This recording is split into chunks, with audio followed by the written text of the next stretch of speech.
technique. Welcome to Let's Grab a Booth, where the art of handcrafted cocktails intertwines with unfiltered conversation. Size doesn't matter?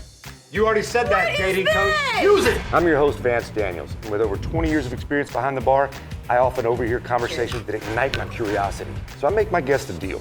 I teach them how to make a drink, and I get to ask the questions I've been dying to ask. There's no hope. We're all screwed, and we should get sex bombs. This just brings up that memory. Join me on this intoxicating adventure to savor the handcrafted cocktails we've created together. Welcome to Let's Grab a Booth. I'm Vance Daniels. Here with me today to talk cannabis marketing is Corey Higgs. Say hi, Corey. Hi, Corey. I knew he was going to do that. First, let's get a drink, though. You like drinks? Very much so. Outstanding. How about an old-fashioned? Yes, delightful. Well, that takes an apron. Oh, thank you, sir. I know you've definitely had an old-fashioned before. Have you ever made one? I am from Wisconsin, so I've been making them since I was 4. That's a good age to start. The Wisconsin old-fashioned is a little different, though. Correct me if I'm wrong. That is a brandied old-fashioned with muddled fruit. Yeah, taking like two muddled vegetables even sometimes. It's, Well, olives, like the older guys drinking with olives? Or yeah, is that olives and pickled mushrooms and stuff. Yeah. Oh, yeah? Yeah. That's kind of It's cool. like a salad at that point. All right, well, we're going to make a classic old-fashioned today. How's that sound? It makes it that much easier. If you're playing along at home, go ahead and grab yourself a few things. You need some whiskey, bourbon, rye, anything you want, really. I just stay away from Irish whiskey for this one. You need some bitters, Angostura, anything called aromatics, what you're looking for, and sugar of some kind. That sound good? Sounds great. Well, I've already grabbed all those things for you, so let's get that going. makes it all the easier. Because I am thirsty from all this talking. All right, mixing glass. Bam. Next thing we need is our bitters. So grab this guy right here. Yeah, all righty. Well done, you grabbed it. Okay, we're gonna put 2 dashes in. A dash is an actual measurement, means 1/8 of a teaspoon. 3 of these upside down like that equals 1 dash. So we need, quick math? 6. He did it. All right, All right. ready? 6 of these. And 1, 2, 3, 4, 5, 6. Fun fact, that's as high as I can count. All right. Now for our sugar. If you've got a sugar cube at home, you want 1 sugar cube. If you've got granulated sugar, 1 teaspoon. We're using simple syrup, which is just an equal mix of water and sugar stirred until it's dissolved. And we're going to use 1/4 ounce of that. So let's grab our jigger. That's what these things are called. You've got a 1/2 ounce and 3/4. We're going to use the 1/2 ounce side filled halfway. Cool. You're good with quick math. That's 1/4. It's pretty easy to make simple syrup, too. Really. Super easy. We've got a whole quick shot actually on making simple syrup, but it's really indispensable and it holds for a while. The nice thing about simple syrup as opposed to using like fresh sugar is you know you're getting all the sugar in the cocktail, but sugar will absolutely do. Well, I mean, any corner bar in Milwaukee will tell you that one. Just use it packets. The corner bar, we could just do a whole episode about the corner bar or the basement bar, but the 20-seat corner bar, mom and pop. I've done my whole life on that. Yeah. I wish I could say the same. All right, 2 ounces of whiskey. Again, we're using rye. Today I'm using Rittenhouse, 100 proof. I do recommend a slightly higher proof, going above 80 for an old-fashioned so that it holds up once you start adding bitters and sugar. Even though we're not using that much, this is the star of the show, so you really want it to come through. 2 ounces of whatever you've taken from your dad's cabinet or basement if we're in Wisconsin. Yeah, sure. Basement bars, that's a thing, right? Oh, That's very much so, yeah. You go to my uncle's house, that's what you're doing. You're going right to the basement. Our mutual friend James went and built one with swings. Oh, yeah, Right? yeah. That seems like a problem. Halfway to the floor. Yeah. Which, never mind. Add some ice to this. All right, you want to fill this up about 3/4 of the way, so get a little more in there.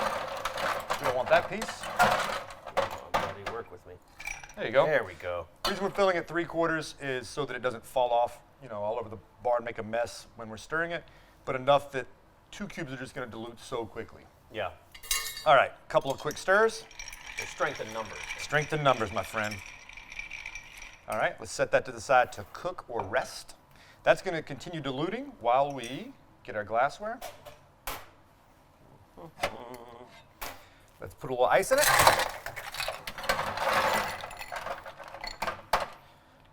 You could ice it, then do this part, or do this part, then ice. Really up to you. Great. Now we're going to add twist. Orange twist, lemon twist. You see both. We actually do both, called the rabbit ears. So Yeah, it's a mismatch rabbit. yeah, let's grab either one first. Just keep your fingers to the side when you use these. They are sharp.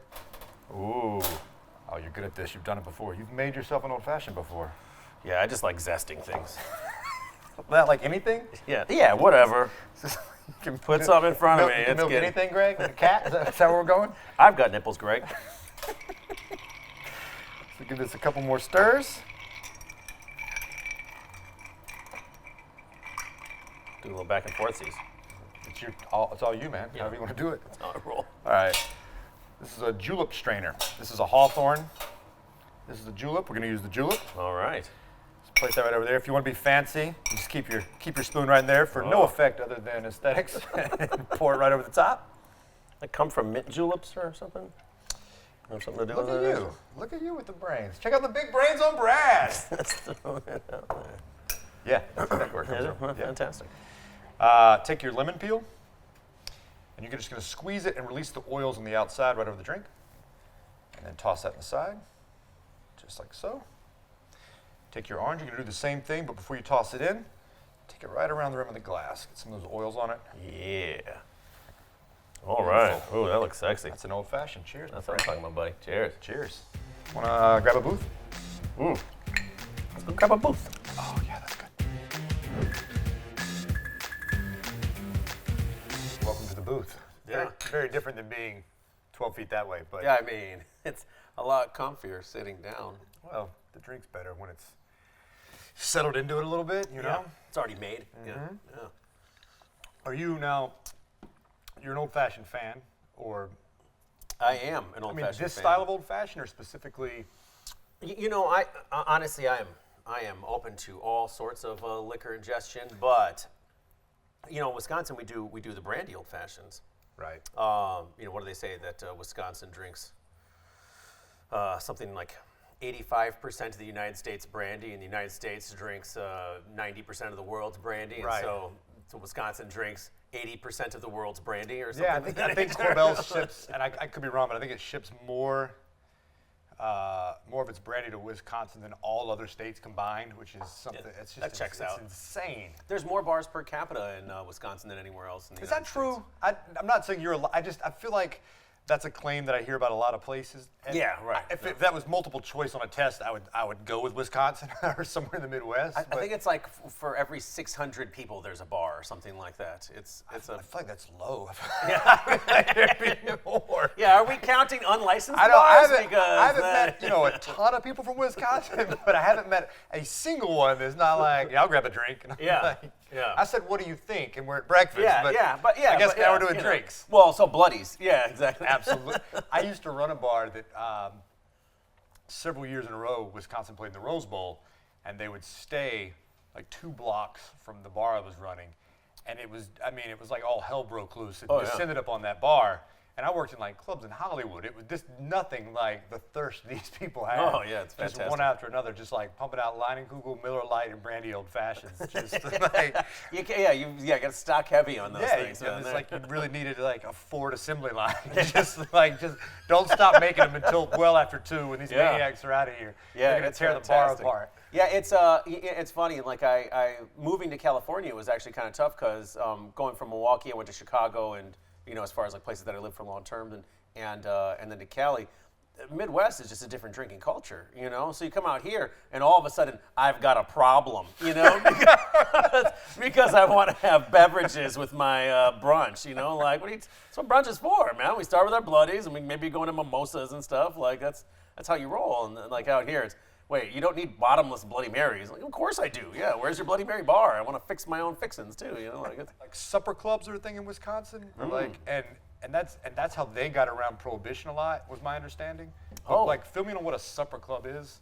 I mean, a supper club to me, I don't know about the prohibition aspect of it, but that's fantastic, and I really want Well, to dig I into don't that care now. then. No. But a supper club in general is like you're sitting in for you got to block off 3+ hours. You're going to be there a while, Okay. and it just rolls out you've got, it starts with your, it's like bread and then soup and then salad and then appetizers and then your entree and then your dessert. And then in there may be some random amuse-bouche or some random other crap that they'll put in. Is that like a once a week thing? Is it like a Saturday night thing? It really depends on who you are. Some families, it's definitely a once a year thing.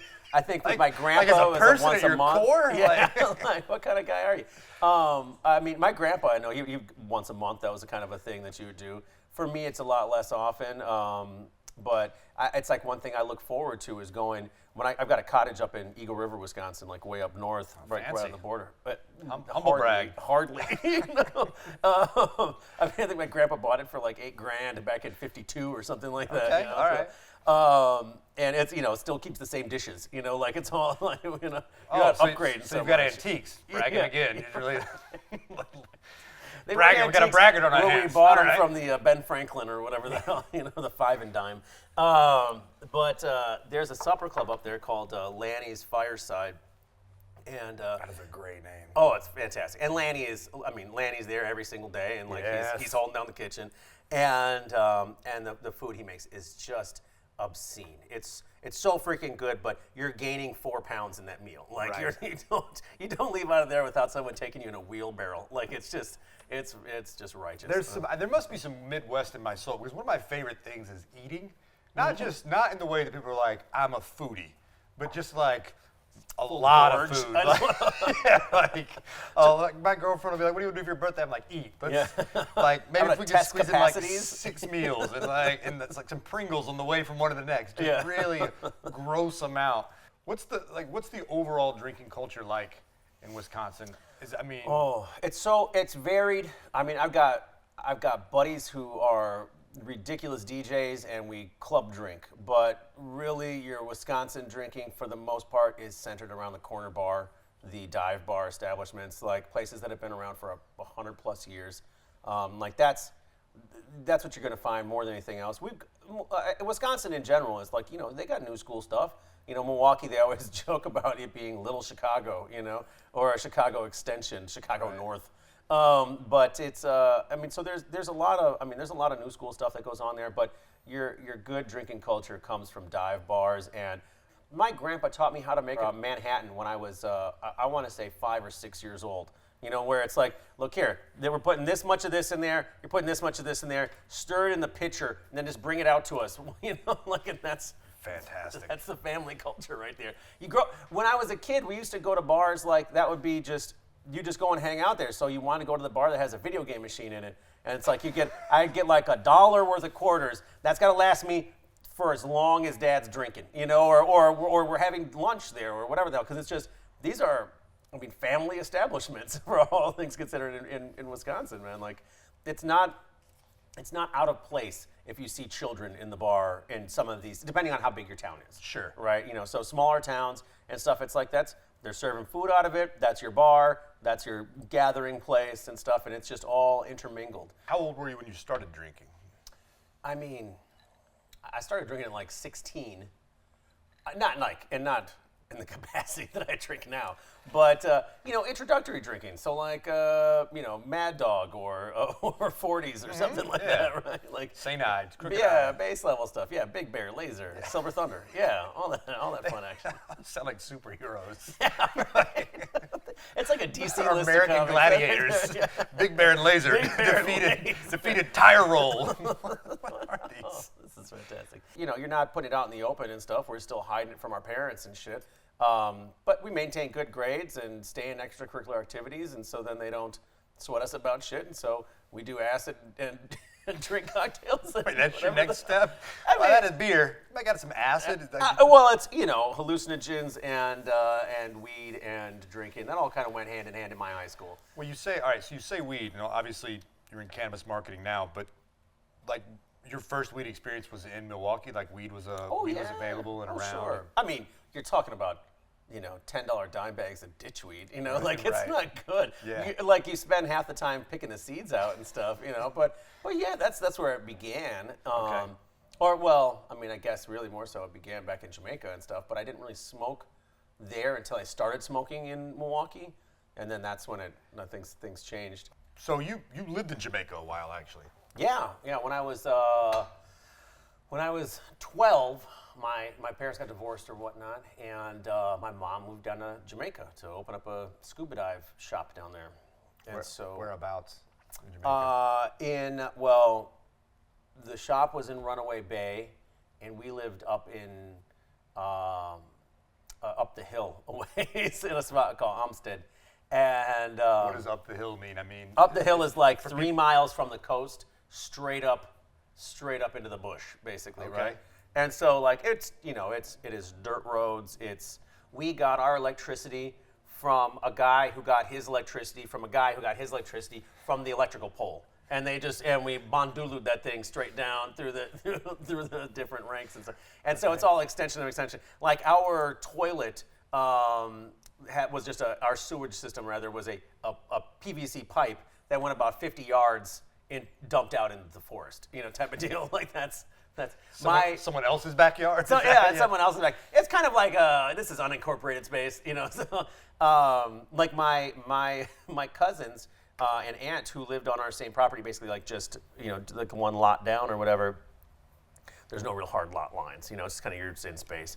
And their shit it was literally outside, and there was just a toilet outside of the house and a shower curtain that went around it, and then a pipe that just dipped off into the forest the same way.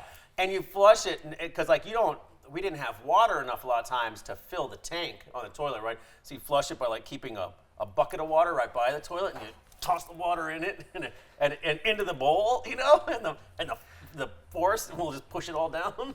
What year was this that this was like the feat of engineering that Jamaica could come up with? Or the bush, at least, in Jamaica? The thing about it was that it's in Jamaica like our water, it would be regulated, especially during certain times of year. So there are times in which it's the rainy season and there's ample water, and so it's on all the time.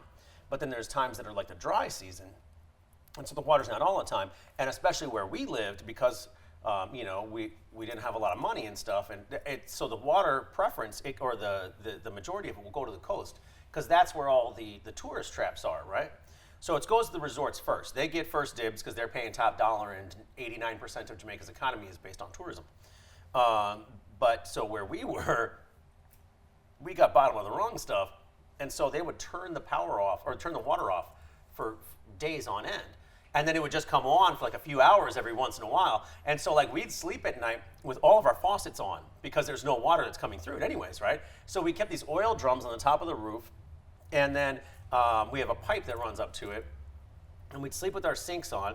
And then in the middle, 3 o'clock in the morning, all of a sudden you hear the water hit like that tin sink and stuff, and we jump up and we all just go start filling buckets up and stuff, and turn a little switch to take it, go up into the oil drums and fill those bad boys, and like we just got buckets of water all around. But it's like a fire drill, like you gotta go, because it might only be on for like an hour or 15 minutes or who knows. At what point did your grandfather get excited when you won the golden ticket and got to go to a factory and like see what it sounds like? It's just, it's funny. That's how I did sleep pictured it. very many to a bed too. Yeah. It was very much like Grandpa Joe and all that jazz. Like, otherwise I'm on the couch, but it would be like, it's me and my cousin Cliff and my sister and my mom and my stepdad and stuff all piled in. Okay. That's how you roll sometimes. Sleeping Grandpa Joe's. Grandpa Joe's a piece of shit. He's a liar. He just stayed in bed until it's time That to go. son of a bitch got up and his knees were fine, man. He got up and danced. All around the place. He got up and We're danced. gonna go Can't get up, but until I got this gig I can do. All right. Piece of Grandpa shit. Joe, you deadbeat. Culture shock aside, what was the drinking culture? Coming from a drinking culture like you were used to in Wisconsin and getting to Jamaica, which I associate obviously with marijuana. Yeah. Which we'll get to in a second. But what was the drinking culture like in Jamaica? Drinking culture in Jamaica is funny. You can buy beer, like as a kid, they'd send me up the road to go buy, I'm 12, 13 years old or whatever. They'd send me up the road to go pick up a 6-pack for them and stuff. And it would just be like, all right. And you walk to the local store and you're like, I need, a 6-pack of Heineken for my mom. And they're like, all right, cool, boom, And they don't give a shit. Because for the most part, you're buying from little shacks. I mean, like when we're up in the hill, especially, you're buying from little shacks and stuff. And like those guys are, man, I'm just making money. We're not regulated. I built this thing out of 2x4s and stuff, or like things I found on the road and shit. And like this is where you're buying from, and that's that. And then, I mean, the drinking age in Jamaica is 16. So they start early, but for them, they don't go hard like we do in Wisconsin so much. I mean, don't get me wrong. Like, you're going through your rum and cokes or your rum punch or whatever the hell. Like, rum is just everywhere because it's made there, you know, like Appleton Estate and stuff is just a staple. It's a great rum. Oh, it's fantastic. And then, you know, you drink Heineken for the most part. Tourists drink Red Stripe, you know. Locals drink Heineken mostly, you know. Right. And then otherwise you're drinking Guinness. And so like a bad man will drink like hot Guinness. Well, it just means like you leave it out. So it's like, you know, it's 100 degrees outside. It's not refrigerated. That's hot Guinness. And so Bad man, like he's like an outlaw, or like you're a tough guy, you're like a badass, tough guy, like okay. a tough guy. All right. Yeah, Okay. yeah. Well, bad man drink. Well, I say, like so if you go like the batter drink would be you drink overproof rum, right? Okay. So the overproof is what, like 140 proof or something like that. Jesus. And so you drink overproof rum, this white overproof, and they'll drink it with mash, which is basically like a grapefruit pulp for the most part. It's thick, like you pour it out, and it comes out thick, and so they'll do. It's just plastic cup, lump of ice that they chalked off of a big block, and just some pulp and a bunch of warm, overproof rum. This doesn't sound good at all. No, it's not. Okay, It's really just not a making good sure. beverage. It's not a tasty beverage, per se, right? It's not something that you go in to drink Does because it you're like, keep- it's delicious. Is it like like, you know, some drinks start off that way. Like the first time people have a Negroni, most people are like, ugh, and then they kind of acquire a taste. Yeah. Does it just stay awful, do you think? And you're just It's- like, I just got to show everybody how bad I am. Yeah, it's a little bit of both. It is a little, like now it's like I can drink one and it's like, this is fine. This is fine. It's a good sipping beverage, right? Punching the biggest guy in But prison when you get but there? it is like that. It's like Okay. punching the biggest guy in the bar, basically. All right. You're showing out as though you've got the, you know, like it's the don't fuck with me drink. Yeah, that's the Right, I need to write that down for next time I'm in Jamaica. So when I was there, and I think the way a lot of people think of Jamaica, correctly or not, is the association with weed, like marijuana, Yeah. and like the culture, and I don't. That's, you know, depiction in movies and based in some spot of reality, I would think. I mean, I was offered right off the plane, basically. Oh, yeah. And all the way up, especially staying away from resort for a day, and then on the resort there was a guy we checked into our room and looking out over the beautiful ocean. There's a guy out there in a kayak, and he's like, "Yo, you want?" You know, like trying to flag me down and want to buy some weed. And I was like, I didn't even smoke weed. I was just like, this is, should I? Because this is everywhere. Yeah. What's it like living there? Like, what influence did that have on you, especially considering where you've ended up now, professionally? But what's it like there? Yeah, there it's I think it's a lot. I don't want to say it's more recreational here, but it is. It is. There was like I was first introduced to it in I guess. Well, I first started smoking it in Milwaukee, I guess. But you know, you're talking about, you know, ditchweed. Down in Jamaica, it's, you know, people just smoke it. It's everywhere, right? But it's a Rastafarian thing, and so Rastas were always allowed to. It's a part of their religion, right? But if you're not Rasta, then it's still illegal for you. So as a Jamaican, if you are Rasta, if a cop catches you, they don't give a shit, really, for the most part. A cop doesn't give a damn. But if you're not Rasta, a cop will still give you a fucking ticket, you know, or they'll take you to jail. I was you going know? to ask, how seriously illegal was it? So, like anything in Jamaica, Jamaica's it's got a loose structure that you can kind of play with, in which as a tourist, let's say, you get caught with weed in Jamaica, right? And a cop decides he's gonna bust your beans a little bit about it. He's just, hey, this isn't legal here, you know, like, what do you can't have this or whatever the hell, right? And so you could always look, I was told that it was just fine. My travel agent or whatever the fuck, or like Right. the website that I was reading or whatever said it was cool here, so I thought this was cool. And then maybe is there a fine I could pay right now? Like if I were to give you like $100 right now, maybe you can take the ticket money right now and stuff. And then 9 times out of 10, they're like, all right, cool, you give me that money right now and go on your way. It's very rare that they want to actually take you to jail or give you needed, because 98% of their business is made up from tourism. Right. So, or 89%, sorry. The rest is bauxite for the most part. That's aluminium. So in Jamaica, it is used a lot like a tool. I got a headache, I'll smoke some weed. But like, so My stepdad didn't smoke weed, but then every once in a long while you'd see him take a pull or two because his stomach didn't feel right or he had a headache or something. So it's very different from how we traditionally kind of look at it. I think it goes back to really just old school weed heads who look at it very much more medicinally. And the States are starting to come around to that a little bit more so, where for some people it's very much medicinal, cancer patients especially, or people with insomnia, or people with depression, anxiety, whatever the case. Like that stuff really helps to balance out and regulate your system, calm some things as far as neurotransmitters are concerned. And in Jamaica, it's a lot like that in that it's done holistically, it's done medicinally, and it's done religiously. But don't give me man. Sometimes you just want to smoke some weed too. Hey man, I know plenty of people here that smoke religiously. Yeah. Was the weed better? I mean, Shit, just like night and day when you got to Jamaica.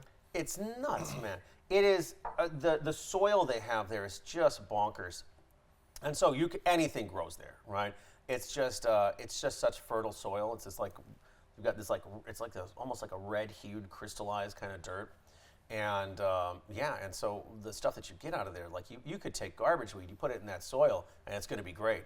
So when you take a really nice strain they've been cultivating for generations and stuff, like it's just amazing. It smells like fresh mangoes, man. It's delicious. So now, because you're young Indiana Jones, from there you go to Holland. Is that right? Yeah. So I mean, Holland is very. It has very similar aspects in that it's been around so long, it's been legal for so long. They don't. I mean, as much as, yes, people partake in it for recreationally all day, of course, but they do also have it kind of, it's a little bit more, the mentality about it is not like, we're smoking weed all the fucking time and it's just a very baked culture. It's like, no, you use it like you kind of use drinking, Like, you don't, just because it's legal there, you don't, at 9 a.m., you don't see people just smoking trees on the bus stop waiting to go to work or whatever the hell. I kind of equate it to like if someone were drinking straight from a bottle of whiskey at 9 a.m., ready to go. It's like, maybe that's a little out of place here, but it's 10 p.m. and you're hanging out with some people or whatever, or walking the street. Yeah, sure, fine. You're going to see some guys smoking weed, and it's very commonplace in their culture. And the States is just starting to come around to that, I think. It's still so new here that it's acceptable outside of the house with closed blinds, Right. that you can actually do it. And so it's, I mean, we've always had places where, you smell the Suburban in front of you and some guys going down hard in there. But for the most part, it's people try and keep it a little bit on the low. And now it's becoming so much more socially acceptable to where I think inside of a generation, we're going to find a real easy balance there. And it's going to be looked at a lot more like tobacco and like alcohol. But man, we are fast tracking. So it's, All right. I think we'll be taking over those guys pretty soon. Look, I don't want to interrupt you, but you're raising a lot of questions, a lot of stuff I want to get into. But a lot of talking makes me thirsty. So before we move on, let's get another Get a beverage. freshie? Yeah. I think before we even started today, you said I was like, oh, let's do old fashions. And you were like, oh, I got something you want to show me, right? Yeah, I got a thing. Okay. Let's go see, try it out. Let's go see the thing. Yeah. Oh, after you, sir. Like a clumsy exit.